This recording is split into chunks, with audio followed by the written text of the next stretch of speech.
നമസ്കാരം പ്രിയപ്പെട്ട എല്ലാ പ്രേക്ഷകർക്കും ശ്രീഭദ്ര ജ്യോതിഷം ചാനലിലേക്ക് വീണ്ടും സ്വാഗതം. 2025 ഓരോ നക്ഷത്രക്കാർക്കും ഉണ്ടാകാനിടയുള്ള പൊതുഫലങ്ങളെക്കുറിച്ചാണ് നമ്മൾ ചർച്ച ചെയ്തുകൊണ്ടിരിക്കുന്നത്. അപ്പം നക്ഷത്രത്തിൻ്റെ പൊതുഫലം മാത്രമേ നമുക്കൊരു വീഡിയോയിൽ കൂടെ ചെയ്യാൻ പറ്റുള്ളൂ. ജനന സമയം അനുസരിച്ച് ഓരോരുത്തരുടെ അനുഭവങ്ങളിൽ ചെറിയ വ്യത്യാസങ്ങൾ ഉണ്ടാകുന്നതാണ്.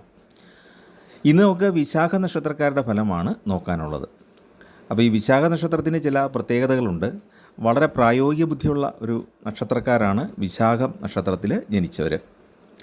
2 കൂറുകളിലായിട്ടാണ് വരുന്നത്. ആദ്യത്തെ മുക്കാൽ ഭാഗം തുലാക്കൂറിലും അവസാന പാദം വൃശ്ചികക്കൂറിലുമായിട്ടാണ് വരുന്നത്. അവർ സൽസ്വഭാവികളും സദാചാരനിഷ്ഠയൊക്കെ ഉള്ളവരായിരിക്കും. വളരെ ബുദ്ധിസാമർഥ്യം ഉണ്ടായിരിക്കും. മിക്കവരും അങ്ങനെയാണ്. പിന്നെ നീതി നടപ്പാക്കണം എന്നുള്ള താല്പര്യമുള്ള ആൾക്കാരായിരിക്കും. പൊതുവെ കാര്യങ്ങൾ നേർവഴിയിൽ കൂടെ നടക്കണം എന്നാഗ്രഹിക്കുന്ന ആളുകളാണ്. എതിർപ്പുകൾ അവഗണിക്കുന്നവരാണ്. സ്വന്തം ലക്ഷ്യം നേടാനായിട്ട് അധ്വാനിക്കുന്നവരാണ്. അഭിപ്രായങ്ങളിൽ ഉറച്ചു നിൽക്കുന്നവരാണ്. പ്രായോഗിക ബുദ്ധി കൂടുതലാണ് എപ്പോഴും. ഈ പറഞ്ഞ കാര്യങ്ങളൊക്കെ ഉണ്ടെങ്കിലും പ്രായോഗിക ബുദ്ധിക്കാണ് എപ്പോഴും പ്രാധാന്യമുള്ളത്. തന്ത്രങ്ങൾ മെനഞ്ഞെടുക്കാനും അത് പ്രയോഗിക്കാനും പ്രത്യേക കഴിവുണ്ടായിരിക്കും. കൂടുതൽ ഭാഗവും സ്വജനങ്ങളിൽ നിന്നൊക്കെ അകന്നു കഴിയുകയായിരിക്കും ചെയ്യാൻ ഇടയുള്ളത്. മാതാവിനേക്കാൾ പ്രയോജനം എന്ന് പറയുന്നത് പിതാവിനെ കൊണ്ടായിരിക്കും. പിതാവിനെ പറ്റി അഭിമാനിക്കുന്ന ഒരു രീതി ഇവർക്ക് ഉണ്ടായിരിക്കും. കലഹമൊക്കെ ഉണ്ടാകും പിതാവുമായിട്ട്, പക്ഷേ ഉള്ളിൽ എപ്പോഴും പിതാവിനോടൊരു ബഹുമാനം ഉണ്ടായിരിക്കും. പിന്നെ ഇവരുടെ ഒരു പ്രത്യേകത എന്താണ്? ഈഗോ ഇത്തിരി കൂടുതലായിരിക്കും. മറ്റുള്ളവർ പറയുന്ന കാര്യങ്ങൾ കേട്ടനുസരിക്കാനൊക്കെ മടി കാണും. അധ്വാനശീലവും സ്വാശ്രയബോധവും നന്നായിട്ടുണ്ടാകും. തന്നെത്താനെ ഓരോ കാര്യങ്ങൾ ആലോചിച്ച് വളരെ പ്രായോഗികമായിട്ടത് ചെയ്ത് അതിൽ വിജയിക്കുന്നതിൽ അഭിമാനിക്കുന്നവരാണ് വിശാഖ നക്ഷത്രക്കാർ. അല്പം സ്വാർത്ഥചിന്ത കൂടിയിരിക്കും. മറ്റുള്ളവരെന്താ ചിന്തിക്കുന്നതെന്നൊന്നും നോക്കാതെ തൻ്റെ ഇഷ്ടപ്രകാരം കാര്യങ്ങളൊക്കെ ചെയ്യും. ഇവർക്ക് ശരിയെന്ന് തോന്നുന്ന രീതിയിൽ ഇവർ പ്രവർത്തിക്കും. അതാണ് ചുരുക്കം.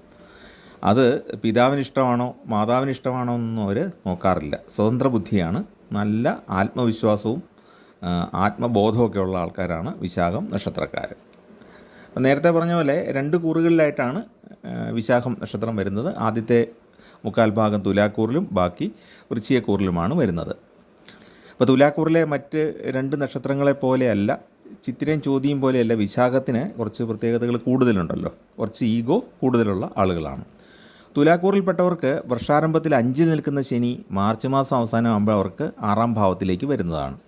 വർഷത്തിൻ്റെ ആദ്യഘട്ടത്തിൽ സ്വതസിദ്ധമായ കഴിവുകൾ പ്രയോജനപ്പെടുത്താതെ മറ്റുള്ളവരെ ആശ്രയിക്കുന്ന ഒരു രീതിയിലായിരിക്കും കാര്യങ്ങൾ പോകുന്നത്. അവനങ്ങ് ചെയ്യട്ടെ, അല്ലെ അവൻ ചെയ്തുകൊണ്ട് വരട്ടെ എന്നൊക്കെ ചിന്തിക്കുന്ന ഒരു രീതി ഉണ്ടാകും. സാമ്പത്തിക കാര്യങ്ങളിൽ അല്പം സമ്മർദ്ദം ഉണ്ടായേക്കാം. അർഹിക്കുന്ന പദവി ലഭിക്കാൻ കാലതാമസം ഉണ്ടാകാം. അതിൽ ദേഷ്യവും ആത്മരോഷമൊക്കെ കാണിക്കും. പ്രമോഷനൊക്കെ വൈകാനിടയുണ്ട്. അനാവശ്യമായ ചില തർക്കങ്ങളുണ്ടാകാൻ ഇടയുണ്ട്. വർഷത്തിൻ്റെ ആദ്യഘട്ടത്തിലാണ് കേട്ടോ ശനി മാറുന്നത് വരെയുള്ള മാർച്ച് മാസം വരെയുള്ള കാലഘട്ടത്തിലാണ് ഇതൊക്കെ സംഭവിക്കുന്നത്. അതായത് നമുക്ക് അർഹതപ്പെട്ടത് കിട്ടാതെ വരുമ്പോഴത്തേക്കും ഇവരുടെ ആ ഈഗോ കണ്ടമാനം വർക്ക് ചെയ്യും. പിന്നെ അത് കിട്ടാൻ എന്താണ് മാർഗം, അതാരാണ് എന്നിൽ നിന്ന് തടയുന്നത്, ഇങ്ങനെയുള്ള കാര്യങ്ങളിലേക്ക് അവർ ശ്രദ്ധ കേന്ദ്രീകരിക്കും. മാർച്ച് ഒടുവിലെ ശനിമാറ്റം മൂലം തുലാക്കൂറുകാർക്ക് കർമ്മഗുണം അഭിവൃദ്ധിപ്പെടും. മാർച്ച് മാസം ഒടുവിലായിട്ട് ശനി 6ാം ഭാവത്തിലേക്ക് വരുന്നു. മാർച്ച് 29 ശനി അവരുടെ 6ാം ഭാവത്തിലേക്ക് വരുമ്പോഴത്തേക്കും അതോടൊപ്പം തന്നെ മെയ് മാസം പകുതി കഴിയുമ്പോൾ വ്യാഴത്തിൻ്റെ 9ാം ഭാവത്തിലേക്കുള്ള മാറ്റവും ഈ തുലാക്കൂറിൽപ്പെട്ട വിശാഖ നക്ഷത്രക്കാർക്ക് വളരെ ഗുണപ്രദമാണ്. കടബാധ്യത തീർക്കാൻ സാധിക്കും.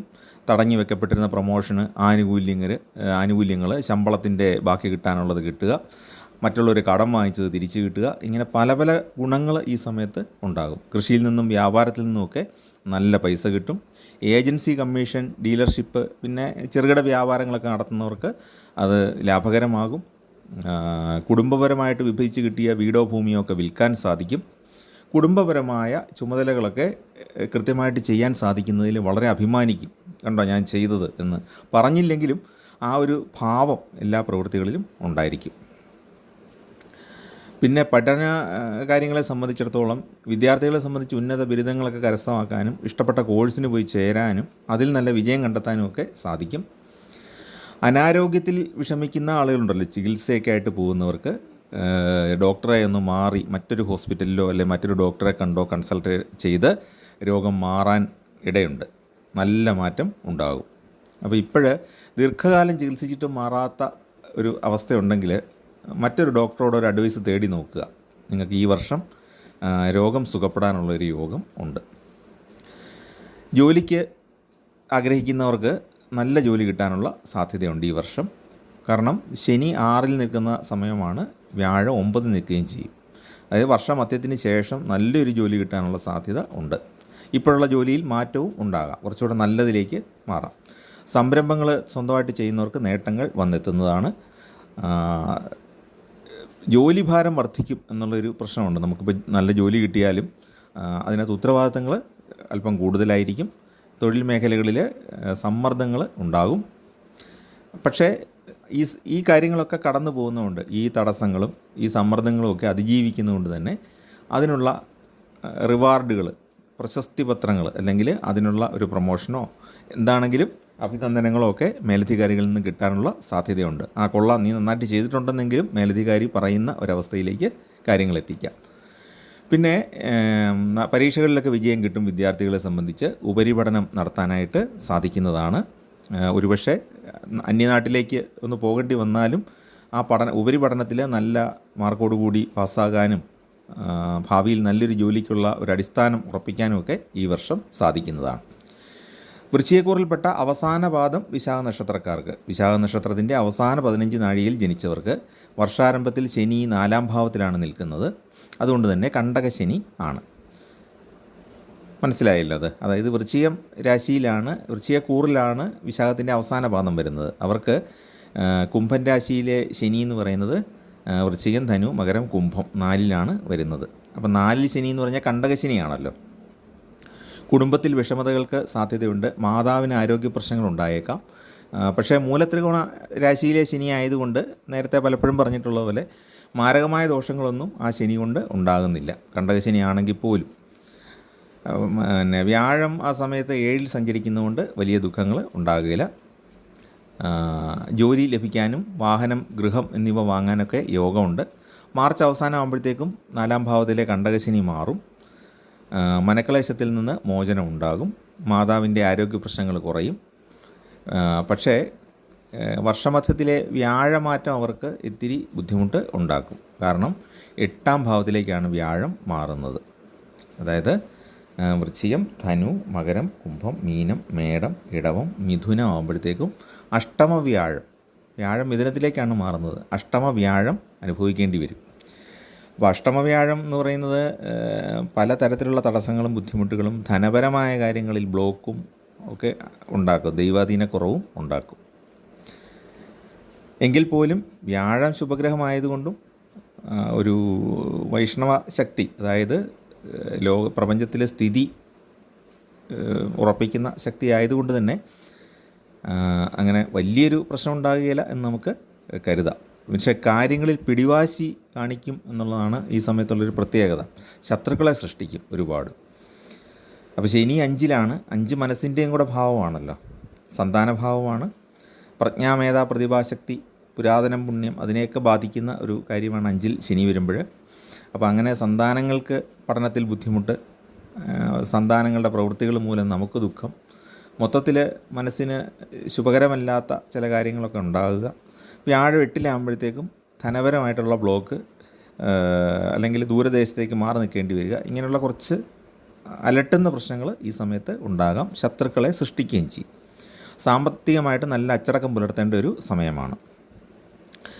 അപ്പോൾ ഇതാണ് നമുക്ക് വിശാഖ നക്ഷത്രക്കാരുടെ ഫലമായിട്ട് പറയാനുള്ളത്. പൊതുവേ നോക്കിയാൽ വലിയ കുഴപ്പമില്ലാതെ പോകും. തുലാക്കൂറിൽപ്പെട്ടവർക്ക് കൂടുതൽ ഗുണകരമാണ്. വൃശ്ചികക്കൂറിൽപ്പെട്ടവർക്ക് അത്ര തന്നെ നല്ലതല്ല, അഷ്ടമ വ്യാഴം വരുന്നതുകൊണ്ട്. പക്ഷേ വളരെ ദോഷകരം എന്ന് പറയത്തില്ല, കാരണം വ്യാഴം മിഥുനത്തിലേക്കാണ് പോകുന്നത്. അതുകൊണ്ട് തന്നെ വലിയ ഒരു ദോഷം വരുന്നില്ല. പിന്നെ നമുക്ക് പരിഹാര കാര്യങ്ങളിലേക്കാണ് നോക്കാനുള്ളത്. ശുക്രദശ, ചന്ദ്രദശ, ബുധദശ, ഈ 3 ദശകളും വിശാഖ നക്ഷത്രക്കാർക്ക് നല്ലതല്ല. ഈ സമയത്ത് ദോഷപരിഹാര കർമ്മങ്ങൾ ചെയ്യണം. ബുധനാഴ്ച ദിവസവും വിശാഖ നക്ഷത്രവും ഒന്നിച്ച് വരുന്ന ദിവസം വ്രതമെടുത്ത് ക്ഷേത്ര ദർശനം നടത്തുന്നത് നല്ലതാണ്. അതുപോലെ വ്യാഴാഴ്ച ദിവസം വിശാഖ നക്ഷത്രക്കാർ മഹാവിഷ്ണു ക്ഷേത്രത്തിൽ ദർശനം നടത്തി തുളസിമാല സമർപ്പിക്കുന്നത് വളരെ നല്ലതാണ്. ചൊവ്വയുടെ പ്രീതിക്കായിട്ട് സുബ്രഹ്മണ്യ ക്ഷേത്രത്തിൽ ദർശനം നടത്തുന്നതും സുബ്രഹ്മണ്യ മന്ത്രം ജപിക്കുന്നതും നല്ലതാണ്. അപ്പോൾ അങ്ങനെയുള്ള കാര്യങ്ങളൊക്കെ ചെയ്യുക. ദേവിയെ പ്രാർത്ഥിക്കുക, കുടുംബദേവതയെ പ്രത്യേകമായിട്ട് പ്രാർത്ഥിക്കുക. അതോടൊപ്പം തന്നെ നവഗ്രഹ ക്ഷേത്രത്തിൽ ഈ പറഞ്ഞ വ്യാഴത്തിനും ശനിക്കും വഴിപാടുകൾ ചെയ്യുക. ശനി മാറുന്ന സമയത്ത് ശാസ്താവിന് പ്രത്യേകമായിട്ട് വഴിപാടുകൾ ചെയ്യുക, എള്ളുതിരി തെളിയിക്കുക. പിന്നെ വിശാഖം, പൂരുരുട്ടാതി, പുണർദം നാളുകളിൽ പതിവായിട്ട് ക്ഷേത്രദർശനം നടത്തുന്നത് വളരെ നല്ലതാണ്. പിന്നെ എല്ലാ ദിവസവും വീട്ടിൽ വിഷ്ണു സഹസ്രനാമം ചൊല്ലുന്നതും വ്യാഴാഴ്ച വിഷ്ണു ക്ഷേത്ര ദർശനം നടത്തിയിട്ട് ഭാഗ്യസൂക്ത അർച്ചന നടത്തുന്നതും ധനപരമായ ഭാഗ്യത്തിന് ഉത്തമമാണ്. അപ്പോൾ ഈ വ്യാഴം എട്ടിലേക്ക് പോകുന്ന ആ സമയമുണ്ടല്ലോ, മെയ് മാസം 14-ാം തീയതി, ആ ഒരു സമയത്ത് ഒരു ഭാഗ്യസൂക്ത അർച്ചന ചെയ്യുക, വിഷ്ണു ഭഗവാനെ നന്നായിട്ട് പ്രാർത്ഥിക്കുക.